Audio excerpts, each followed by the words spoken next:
Bismillahirrahmanirrahim. Assalamu alaikum dear students. We are solving non-homogeneous linear differential equation. In lecture number 13 and 14, we discuss the method of undetermined coefficients. And today we are going to talk about the method of variation of parameters. Before starting the method of variation of parameters, let's have a glimpse on the method of undetermined coefficients and let's discuss what were the drawbacks of that method.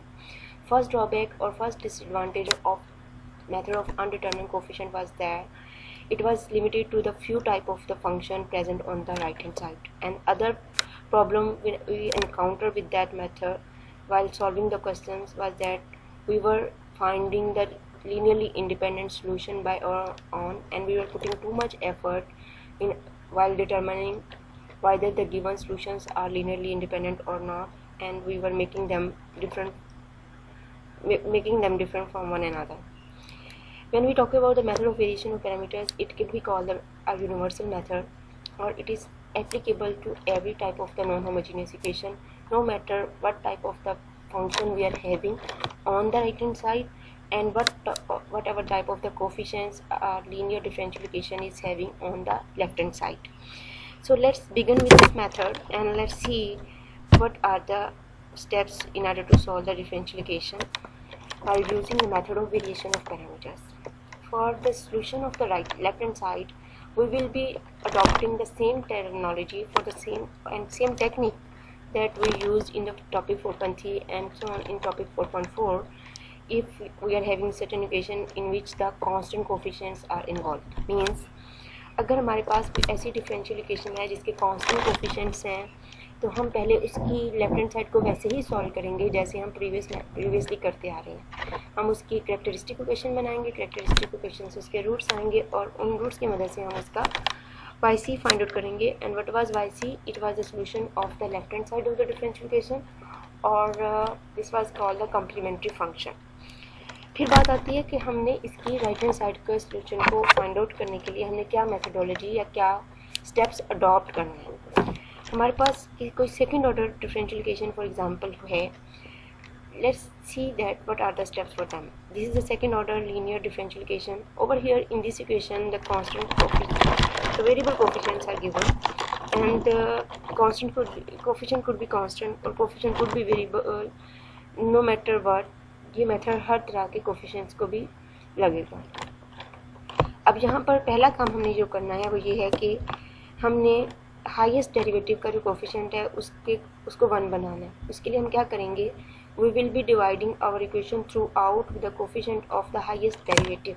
अब यहाँ पर ये second order की equation है, तो second order की equation में हमारे पास y डबल डैश पड़ा हुआ है, तो हमने इसका कोफिशिएंट 1 बनाना है. 1 बनाने के लिए हम क्या करेंगे? इस पूरी इक्वेशन को a2x से डिवाइड कर देंगे. फिर जो y डैश के साथ मतलब अगली टर्म के साथ जो आएगा उसको हमने p ऑफ x का नाम दे दिया, एंड नेक्स्ट टर्म के साथ जो हमारे पास आया उसको हमने q ऑफ x का नाम दे दिया. और जो हमारे पास राइट हैंड साइड पे फंक्शन g ऑफ x पड़ा हुआ था उसको जब a2x ने डिवाइड किया तो हमारे पास जो फंक्शन है वो हमारा बन गया f ऑफ x. ये काम हमने लीनियर इक्वेशन के टॉपिक में भी किया हुआ है जब हमने चैप्टर 2 में क्वेश्चन सॉल्व किए थे. सो लेट्स नाउ सी कि हमने फर्दर इसको सॉल्व कैसे करना है. जब हमने लेफ्ट हैंड साइड को सॉल्व कर लिया, then we will be going towards the solution YP. We have to assume that कि जो हमारा YP है वो U1 Y1 है. YP is the product of U1x and Y1x. जितने सॉल्यूशन हमारी लेफ्ट हैंड साइड पे पड़े हुए हैं हमने उतने उसके YPs निकालना है. अगर हमारे पास 2 सॉल्यूशन है तो हम लिखेंगे U1x and U1 Y1, U2 Y2 and U3 Y3. हम YP हमारे जो हैं वो इस तरह से आ रहे होंगे. अब हमने YP हमारे पास YP की जो फॉर्मेशन है वो U1x एंड Y1x है, that we use in the section 2.3 to find the particular solution of फ्ला. In this was the first order linear differential equation. इसके लिए हमने ये मेथड अडॉप्ट किया था. Now this is the second order और higher order linear differential equation. इसके लिए भी हमने ये मेथड अडॉप्ट करना है. लेकिन for your simplicity, for your convenience आपने क्या करना है? पहला स्टेप है कि आपने लेफ्ट हैंड साइड सॉल्व कर ली. दूसरा स्टेप ये है कि हमने जब लेफ्ट हैंड साइड सॉल्व कर ली तो राइट हैंड साइड के सॉल्यूशंस को हमने जितने सॉल्यूशन आए हैं उतने हमने YPs लिख लिए. अगर 2 सॉल्यूशन Y1 और Y2 हैं तो U1 Y1 पहला आ गया और U2 Y2 दूसरा आ गया. हमने कहा कि YP is our particular solution for the right hand side, तो उसमें u1 क्या है हमारे पास, वो हमारे पास कुछ इस तरह से आएगा W1/W, और u2 हमारे पास क्या है W2/W। Now we are much familiar with this W is actually the Wronskian. Wronskian कहाँ से आ रहा होता है हमारे पास सोल्यूशन से। W जो मेन W है दैट इज y1, रॉक्सियन जो भी है वो आपके पास y1 y2 and y1 dash and y2 dash. Then there comes the matter of W1 कि what does it mean by the W1? W1 हमारा क्या होगा, W1 को लेते हुए हम क्या करेंगे कि हम इसी W की फर्स्ट वाली W को हम क्या करेंगे, उसकी फर्स्ट कॉलम की जगह पर हम 0 एंड f(x) लिख देंगे। f(x) कहाँ से आया है, हमारी इस इक्वेशन से, या जो प्रीवियस स्लाइड में जो हमने इक्वेशन बनाई है, डेवलप की है, वहाँ से हमारा क्या आ रहा है कि ये 0 एंड f(x), यहाँ से हमारा W1 आ गया। और W2 हमारा क्या है कि हमने इसकी फर्स्ट कॉलम को वैसे ही रहने दिया और सेकंड कॉलम को रिप्लेस कर दिया 0 f(x) से। ये हमारा W1 है, ये हमारा W2 है। तो u1 dash and u2 dash हमारे क्या है W1/W एंड W2/W। जब हमारे पास W1, W2 एंड W आ जाते हैं, उसकी मदद से हम u1 and u2 dash find out कर लेते हैं। Then we will see that कि हमने आगे क्या करना है, हमने u1 और u2 फाइंड आउट करने हैं। तो हम u1 डैश और u2 डैश का इंटीग्रेशन लेंगे, इसका इंटीग्रल लेंगे, तो हमारे पास u1 और u2 आ जाएंगे। जब हमारे पास u1 और u2 आ गए तो हमने उसको प्रोडक्ट में लिख दिया y1 के साथ और y2 के साथ, और we got our yp।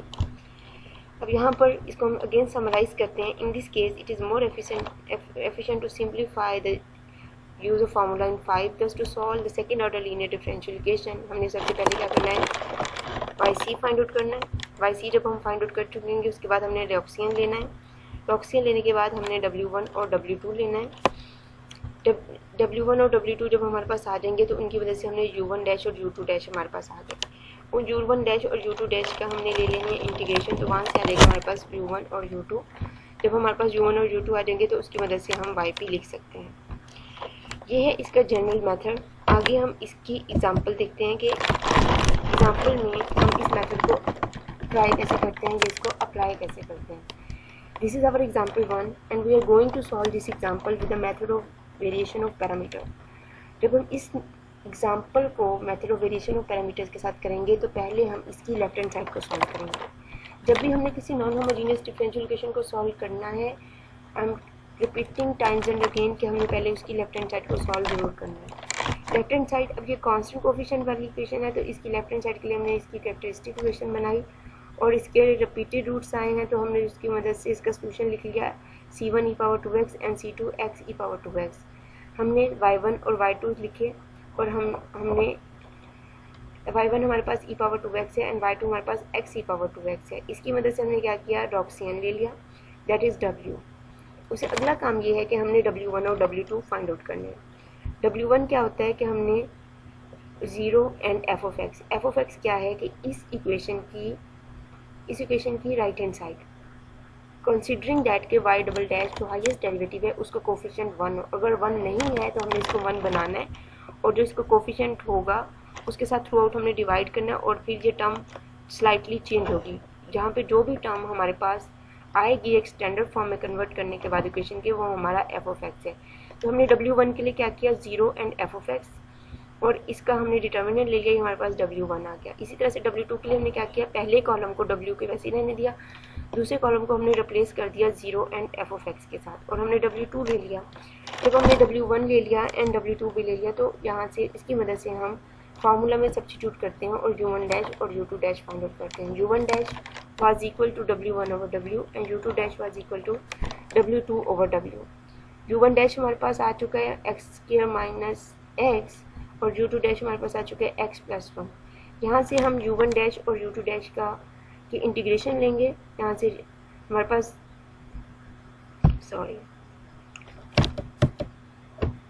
u1 dash हमारे पास जो भी आया है हमारे पास इंटीग्रेशन लेने say that is -1/3 x³ and -1/2 x³। इसी तरह से u2 हमारे पास आया है u2 डैश की इंटीग्रेशन लेने से and that is x² 2 + x।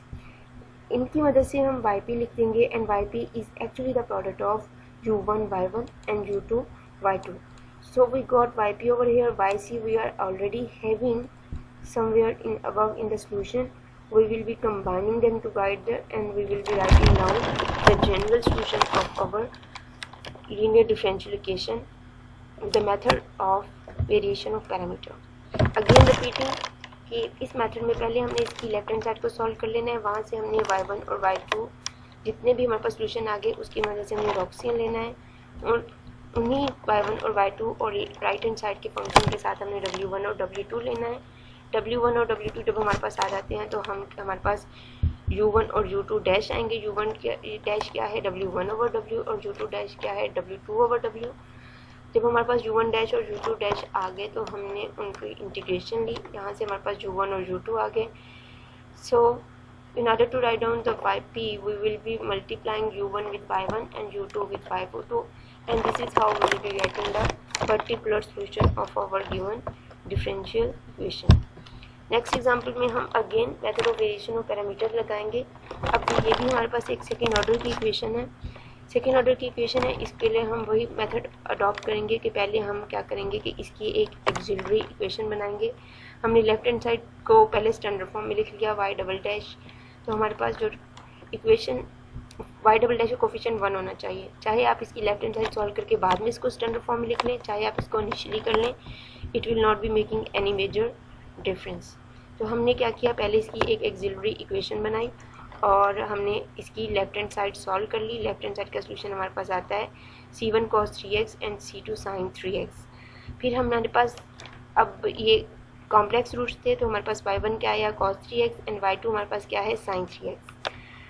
और हमारे पास राइट हैंड साइड पे जो फंक्शन था वो कोसिकेंट 3x था और उसको हमने 4 से डिवाइड किया तो ये 1/4 कोसिकेंट 3x है। With the help of y1 y2 and f of x क्या है हमारे पास स्टैंडर्ड फॉर्म में जो राइट हैंड साइड पे टर्म पड़ी हुई है that is our f of x। उसकी मदद से हम क्या करते हैं w1 और w2 फाइंड आउट करते हैं। वी टेक 3 रॉक्स है, मेन w हमारे पास आया उसका आंसर 3 है, w1 एंड w2 हमारे पास आ गए, we found them and then we wrote u1 dash and u2 dash। u1 dash is actually w1 over w and u2 dash is actually w2 over w। u1 dash के लिए हम इसकी integration लेंगे and we get -1/12x एंड u2 dash के लिए हम जो भी हमारे पास टर्म्स आई हैं हम उसका इंटेग्रल लेंगे and we got this one. So the particular solution is u1 y1 and u2 y2। This is how we'll be getting out the particular solution of any differential equation and we'll be finding out the solution. At the end हमने इनको yc और yp को वैसे ही combine कर लिया as we did previously in the example। तो हमने चीज़ों को उसी तरह से लेके चलना है। This method is comparatively you can say simple. There are only 2 or 3 steps that you people need to keep in your mind and you can solve the questions properly। इसके बाद अब हमारे पास जो नेक्स्ट एग्जांपल है वो भी इसी मेथड के ऊपर है। हमने क्या करना है कि इस इक्वेशन को भी हमने method of variation of parameter से सॉल्व करना है। अब हमारे पास जो डिफरेंशियल इक्वेशन है that is of second order y double dash minus y is equal to 1 over x। We solve the left hand side firstly, इसकी हमने कैरेक्टरिस्टिक इक्वेशन बनाई, रूट आएगा हमारे पास -1 एंड +1, उसकी मदद से हमने सोल्यूशन लिख लिया yc c1 e power x and c2 e power -x। जब हमारे पास ये आ गया then we will be solving the equation for the right hand side. अब हमने ये देखना है कि क्या हमारी इक्वेशन ऑलरेडी स्टैंडर्ड फॉर्म में थी। Yes it was in the standard form. y double dash का कोफिशिएंट जो है वो 1 था, so we don't have to make any other amendment. कोई हमने चेंज नहीं करना या हमने किसी टर्म से डिवाइड नहीं करना। जो हमारे पास राइट हैंड साइड पे जो फंक्शन पड़ा हुआ है यही हमारा f of x है। अब यहाँ पे हमने रॉक्सियंस ले लिए, रॉक्सियन हमारे पास w1 और w2 हमने लेंगे। जब w1 और w2 आ जाएंगे तो हम उसकी मदद से u1 डैश और u2 डैश ले लेंगे। u1 डैश हमारे पास ये है, हमने इसका क्या लिया, इसका हमने इसकी इंटीग्रेशन ले ली। इसी तरह से हमने u2 डैश की भी इंटीग्रेशन ले ली। जब हमने u1 डैश और u2 डैश की इंटीग्रेशन ले ली तो हमने उसको सब्स्टिट्यूट कर दिया या उसको इसमें इंसर्ट कर दिया। अब ये वाली टर्म जो x0 to x and x0 to x है, यहाँ पे आपके पास टर्म्स ऐसी हैं कि हमने इसको इसी तरह से रहने दिया और हमने अगर आप इसको फर्दर सॉल्व कर लेंगे तो well and good, otherwise it is not that much difficult to find the solution of certain differential equation.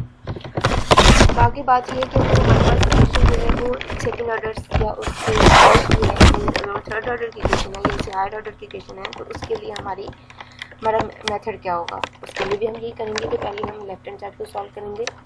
देखिए, इन मेथड ऑफ अनडिटरमिन्ड कोएफिशिएंट भी पॉसिबल था कि वो हमसे सिर्फ वाई पी लेते हैं और हमें कहते कि आपने लेफ्ट हैंड साइड को सॉल्व ना करें।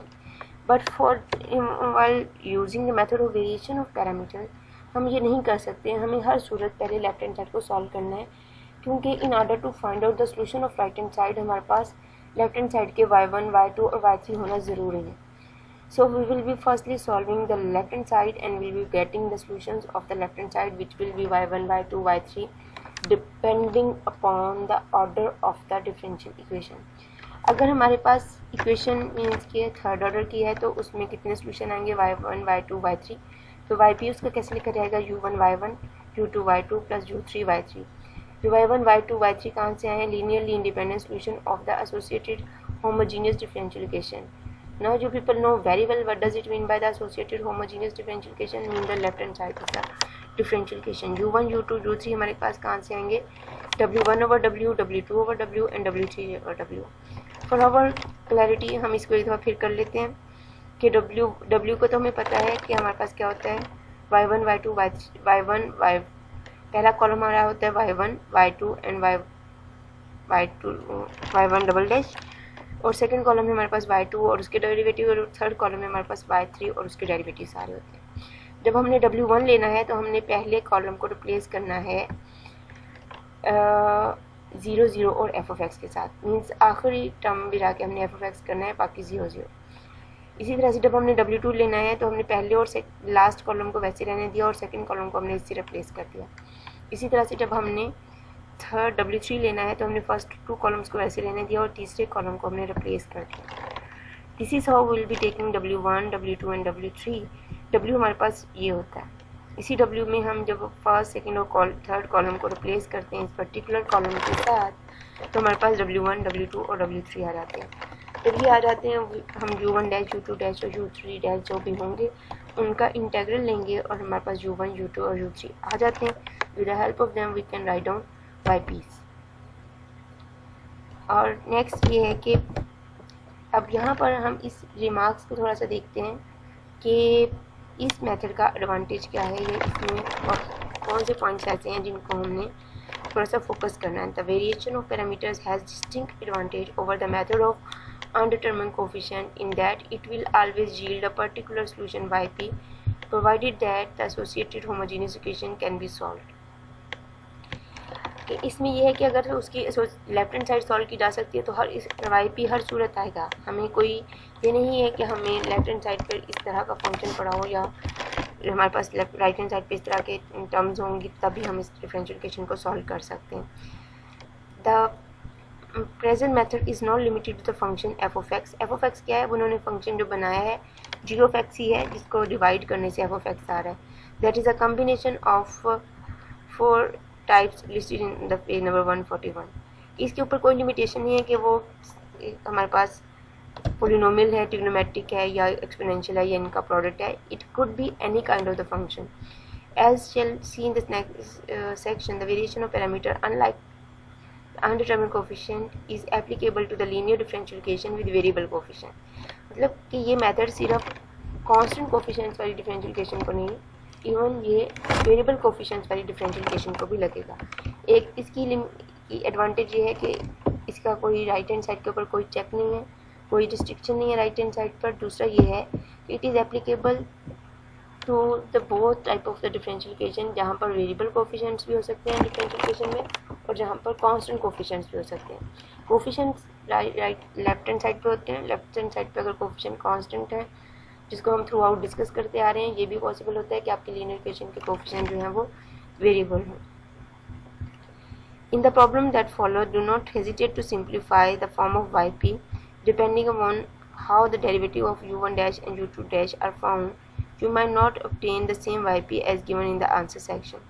अब ये ज़रूरी नहीं है कि आपको बिल्कुल वैसे का वैसा ही फंक्शन मिल रहा हो, आप अपने हिसाब से उसकी इंटीग्रेशन ले रहे होते हैं और समटाइम्स आपको उसकी थोड़ी सी डिफरेंट फॉर्म नज़र आ रही होती है. So this is what that they are talking about. जब आप इसको थोड़ा सा सिंप्लीफाई करते हो तो आपके पास उसकी फॉर्मेशन जो है वो थोड़ी सी डिफरेंट जो है वो बन रही होती है. फिर ये आगे आपके पास एक्सरसाइज है कि आपने method of variation of parameter से एक्सरसाइज सॉल्व करना है. आप इसको सॉल्व करें, प्रैक्टिस करें इसकी. ये मेथड यूनिवर्सल है, ये ज़्यादा एप्लीकेबल है. इवन जब आप कभी डिफरेंशियल इक्वेशन को दोबारा सॉल्व करते हैं या कभी आपको सॉल्व करने की ज़रूरत पड़े तो most of the scientists, most of the mathematicians, most of the computer scientists rely on the method of undetermined coefficient, method of variation of parameter instead of method of undetermined coefficient. मतलब ये कि method of variation of parameter जो है वो ज़्यादा reliable है और इसको ज़्यादा जो है वो यूज़ किया जाता है. फिर आपके पास ये इनिशियल वैल्यू कंडीशंस हैं और बाउंड्री वैल्यू कंडीशन है. आपने इनको अप्लाई करना है और इसको सॉल्व करना है. अब यहाँ पर आपके पास एक सॉल्यूशन शायद गिवन है. Okay, 23 indicated linearly independent solution आपके पास गिवन है. आपने general solution non homogeneous differential equation का, जब आपके पास सॉल्यूशन गिवन है तो इनकी वजह से आपने क्या करना है कि आपने लेफ्ट हैंड साइड आपको सॉल्व नहीं करनी पड़ेगी. आप सिंपली क्या करोगे, u1 dash and u2 dash find out करेंगे. Please look at example question number 23 and 24 कि आपको लेफ्ट हैंड साइड सॉल्व नहीं करना. y1 और y2 आपको दिए जा चुके हैं. आपने u1 डैश और u2 डैश को फाइंड आउट करना है और फिर u1 डैश और u2 डैश की इंटीग्रेशन लेना है और फिर आपने उसकी मदद से yp लिख देना है. और 25 और 26 में आपके पास जो है वो थर्ड ऑर्डर के क्वेश्चंस गिवन है. You just need to practice the method of undetermined coefficient and method of variation of parameter in order to prepare the chapter 4 properly. Chapter 4 में मैं आप लोगों का क्विज दूंगी. Previous quiz I didn't take and the assignment would be uploaded on the CEO online. Please prepare this topic properly so that we can discuss the issues and the problems that you people may face during the practice. Thank you so much and Allah Hafiz.